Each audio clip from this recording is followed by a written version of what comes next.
Are you looking for help at your workplace? Meet Baxter.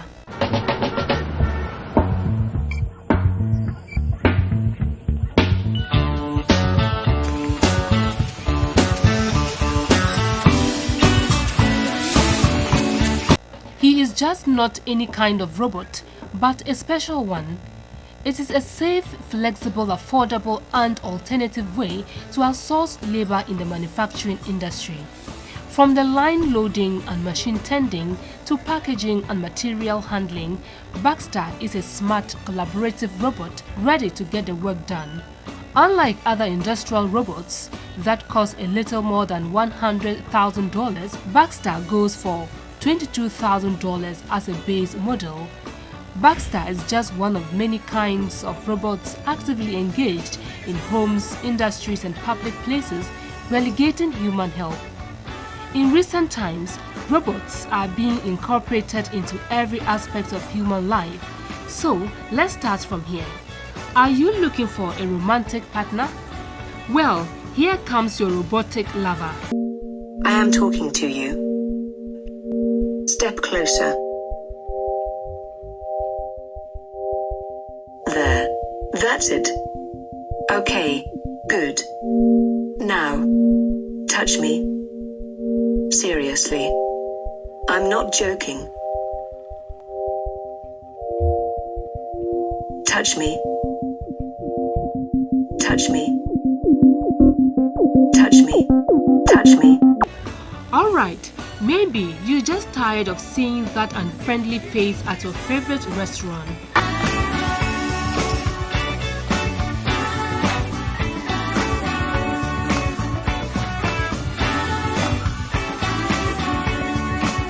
And the list goes on and on with the evolution of robots.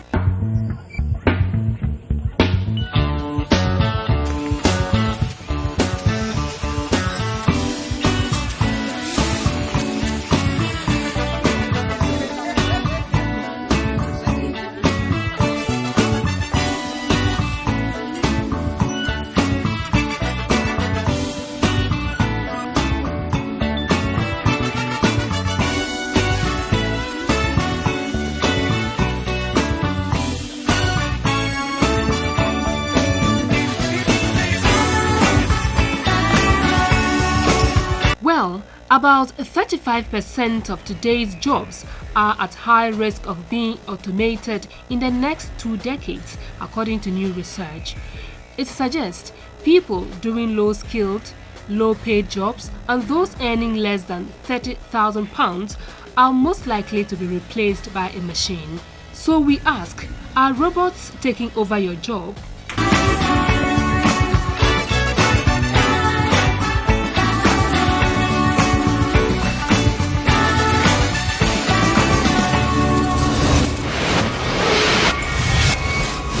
Interesting story out there, but very alarming as well. But in the next decade, the question is, where will you be as far as your job is concerned? Will it be taken over by the robot? And what can you do as an individual to protect your job in case a robot is brought into your organization? Well, my name is Sandra Esenam-Apen. Welcome to yet another exciting episode of TechTalk, and the show is proudly brought to you by Surfline. Today, we are discussing robots, and we are at Means Innovation Robotics Center here in Accra to talk more about the role of robots and the human being. Stay tuned.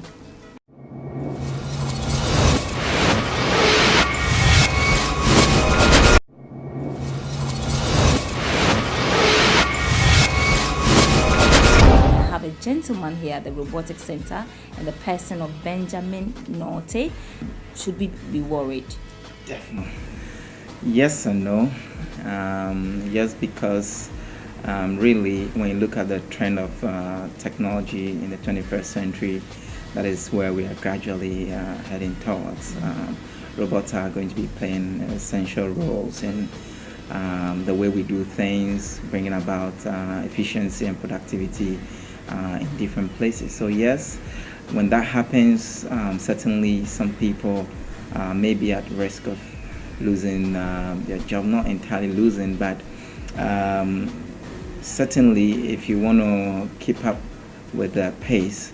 What it means is that you have to, retrain yourself to be able to fit into certain areas, because robots are dummy machines. They have to be controlled by human beings. So certainly, yes, people will lose their job. On the contrary, it's also going to create a lot of opportunities for people, just like the computer age.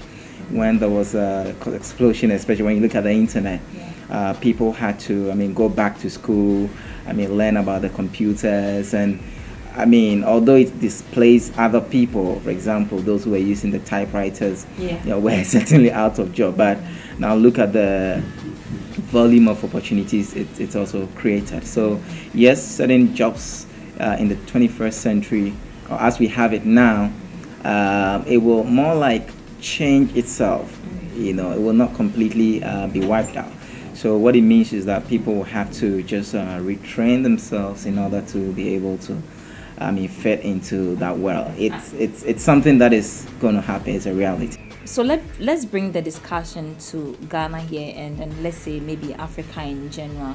Yes, we don't build a lot of robots. We don't have robots in a lot of manufacturing industries. And so one will ask, do we have any reason at all to be worried about this trend of robots taking over the human job? Yes, we certainly have to have a reason to worry about it. Why? Because certainly we are part of the world, and the world is moving in a certain direction. Maybe we might be slow in adopting the technology and the system, but eventually we'll get there. Take, for example, the mobile phone technology. Now people, even when you go to the villages, people are using smartphones, and gradually, the other type where you need to press the keys are generally they are actually going out, and the companies will stop manufacturing them. So we are all going to be using smartphones. So I think that already we are there unconsciously. We are even part of the robotics revolution era. Only that we are not unconsciously, we are not really aware that these things are happening. Because when you look at the smartphone technology, there's a lot of things that it borrows most concept from, like robots and things like that. So certainly we are not going to be exempted because we are Africa, we are part of the world, and we need to be doing what the world is doing. So take, for example, manufacturing, let's say car manufacturing industry, where you need to get things done precisely, you need to get work done faster, you want to increase the productivity. Certainly robots will be very useful compared to what human beings can do. Of course, human beings will always get tired after 8 hours, but robot can work 24 hours and get you the output. I see. But what is actually the distinction between the robots that we are talking about in the manufacturing industry, to be specific, and then the manufacturing machines that we have? Okay, so it depends on the kind of industry you're talking about, but for many industries you find automated machines. Other places you find robots. So the difference here is that the automated machines have the ability to do some repetitive tasks, over and over and over again. But the robots, mostly will do far beyond what an automated machine does, in the sense that they have an intelligent capability where they can be able to, make some very key decisions. So let's take, for example, you're supposed to bottle, you take a cup and you have to bottle it up. Now, for an automated machine, it will mainly have to just identify that it can fit into the bottle. But whereas you have the robotic type, being able to, for example, even identify whether it's plastic enough or not plastic enough, and then either reject it or accept it, or send some feedback. So usually it has some sensory system that is able to communicate with its environment. I see. It's interesting. Until I started doing a research to actually come to the Mint Innovations, I didn't know there was a robotics center in Ghana here, and a lot of people in my office were not in the know either. Why? Mint Innovations, we've been around for some time. How long? For about 5 years. Yes, but we've been working specifically. We specialize in called robotics, STEM education, and hobby electronics. So we work with some specific groups, but of course we also do some TV programs like the Scrapbots.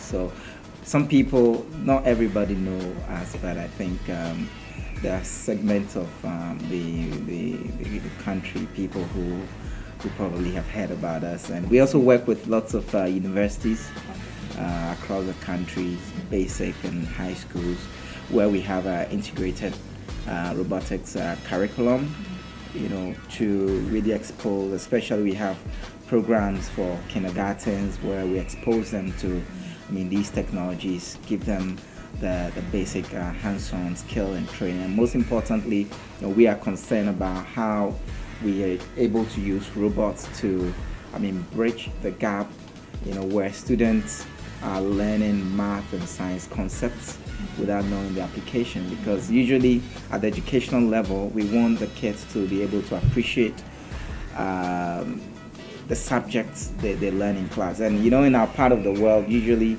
science and math is not really fun, it's not interesting. And it's because of the approach, the way we teach it. But with these kids, they are really having a lot of fun. Playing with robots, programming robots, designing software, building electronics. At the same time, they are beginning to appreciate Ohm's law, Newton's law, understanding geometry, and some of these fundamental stuff. And then we also have some kind of a makerspace environment where usually on weekends we have kids and parents coming in to have fun. So it's an aspect we call hobby electronics. So usually we want people to begin to get a training and see this as a hobby, building robots as a hobby, programming robots as a hobby. So that is basically what we do. So all this was put together by you? Yes.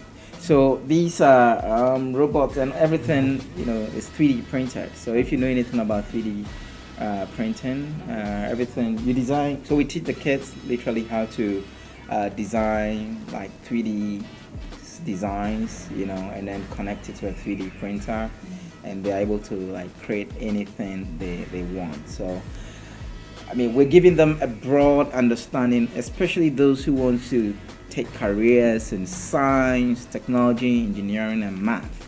So they get the exposure early. See, the problem we have most of the time is we start things too late.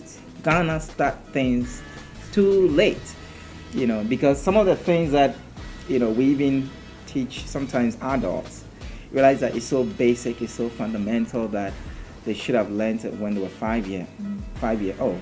And that is why our curriculum currently we target, right from the kindergarten stage, beyond education. We have a vision of building robots, and these are things we are doing on the background, on a smaller scale. But we want to be able to focus on the area of security, where we could build robots. So this one, for example, as you can see, is a spider robot, okay? And one of the key area of application as we are looking at it now is how we can use this to rescue people when any building collapses. So that this robot, spider can move to very unusual places. So we equip it with the capability, it moves into these rescue zones, equip it with, it has a camera, and it has a heartbeat sensor. So as it moves, all it needs to do is just pick some heartbeat signal, and with its sensors we can even go a step further to see the location of the people. So with my smart iPad, okay, this particular robot will be under the rubbles, and it will collect data, of who is trapped, at what point and all of that. So before the rescue mission, begins, we have the data, so we know where to concentrate, our effort. And this is very useful. It's going to be very useful for like NADMO and any, agency that is into rescue, even the police. So in the next decade, where will you want to see, issues of robots in Ghana Do you think that we can actually move from the learning stage where you're actually just doing the educational part of it to building giant robots that we can see in the manufacturing industries, we can see going to space, and robots that we can actually say, okay, robots in the restaurants, made robots, and can we really get there? Sure, we in fact we'll get there, but we need to always take the first step, and the first step will definitely be, educating the people, letting them see the potential. Because even now, there are certain things that if you don't have a certain depth of knowledge, we don't have a lot of PhDs in robotics and related disciplines in Ghana, and it will take quite a bit of effort for us to get there. But once we are able to train the critical mass, we should be able to do. And the other thing we need to seriously address is the kind of priority we give to our education, especially when it comes to research. The Western world, they invest so much on R&D. They invest so much. I know a robot that the US government, they actually spent $2 billion US. Yes, over a period of time to build, it's a military robot, $2 billion US. Because they are more concerned about security, they will invest so much to get such a sophisticated robot. But, even when you take agriculture, there's so much we can use robots to, achieve. Elsewhere in Asia, they are now doing what we call the vertical farming. So they don't farm on large lands. Actually, their farm is in skyscrapers, and when you get there, everything is automated.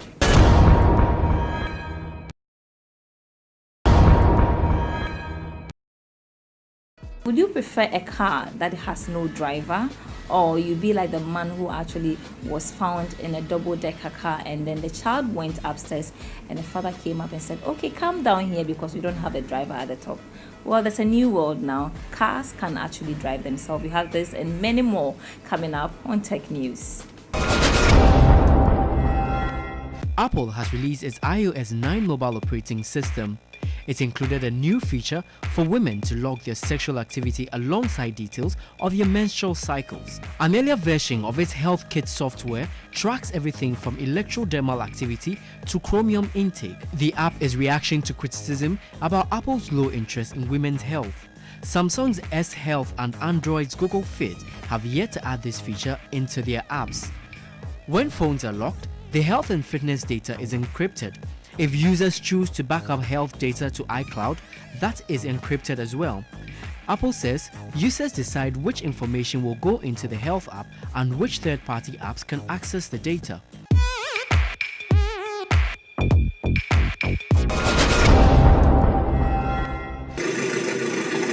The journey on the road and its stress has been an issue for years. Sometimes you just wish you had an alternative.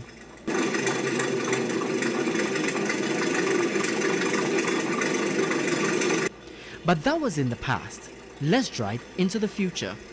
So sit back, fasten your seatbelt, and let's cruise.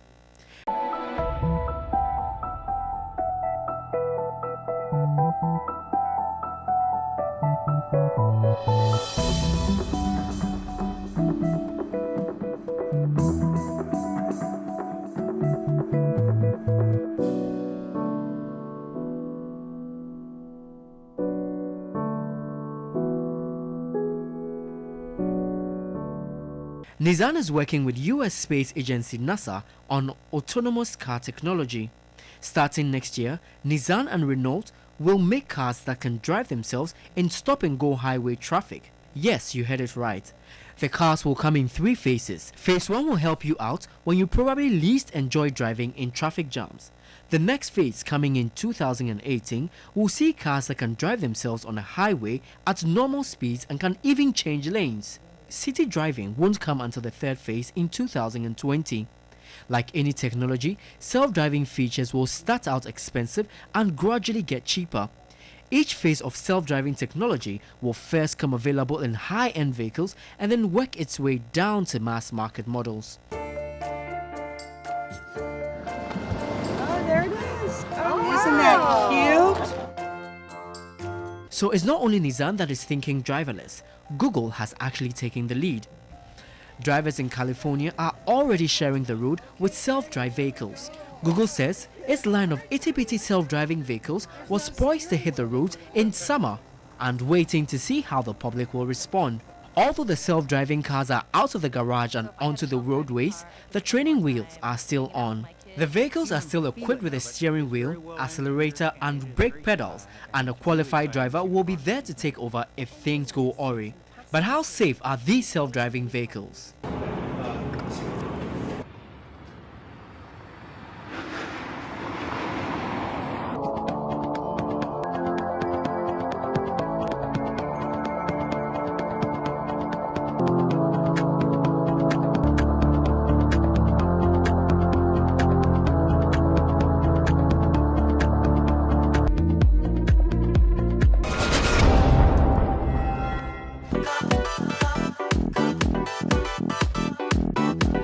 From driverless cars, let's do something on electronic cigarettes.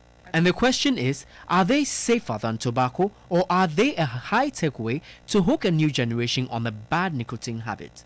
Well, whatever it is, it well appears many, especially the youth, are jumping on electric nicotine delivery system. Known as e-cigarettes, they are battery-powered but without burning tobacco. The slang word for the trend is vaping. When vaping, users automatically activate the e-cigarette by taking a puff. Other devices turn on via pressing a button manually and are often cylindrical, but come in many variations and flavors. E-cigarettes have become a portable device of technology, providing seemingly bottomless access to a drug craved by more than 1 billion people worldwide. That craving for smoking tobacco is now being increasingly satisfied by e-cigarettes, and the trend to vape instead of smoke is catching up worldwide. But is vaping as dangerous as smoking cigarettes? Not much research has been done into the effects of e-cigarettes yet, but the debate has been huge.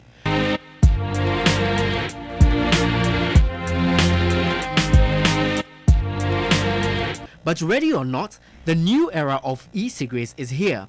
It's a booming billion-dollar industry on track to outsell tobacco products within a decade. On that interesting vaping note, we say goodbye on Tech News.